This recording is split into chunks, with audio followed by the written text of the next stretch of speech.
So what makes a good soccer player? Coordination, endurance, You know, being there for your teammates, and sometimes knowing when it's your turn to step up and take charge. being confident too. Well, that's exactly what Ashley Valdivieso did last week. The Eagles soccer team was flying from Spokane to Denver en route to the Big Sky tournament. It was the freshman's first time making the trip. She was napping when The woman in the row next to me started screaming, Valdivieso was jolted awake. and she was screaming, "Please help, like someone help, my husband doesn't have a pulse." Her husband was pale, and it wasn't looking good. Others started to panic, and the flight attendants asked if anyone knew CPR. And I was like, "I know CPR, like I'm certified." Valdivieso knew the life-saving measure from her time working as a nanny back home in Arizona.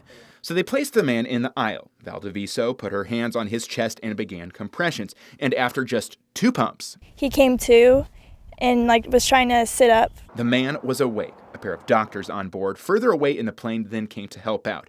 It was as the plane was starting to land, and paramedics were waiting when they touched down. Definitely woke me up. She says who knows what would have happened if she wasn't sitting right by the man. In those situations, every second counts. I'm pretty proud of myself, like, for stepping up because, you know, you never know in that kind of situation how you're going to react. Her first aid skills on a plane, just as good as her soccer talents on the field. In Cheney, Taylor Vito, Creme 2 News.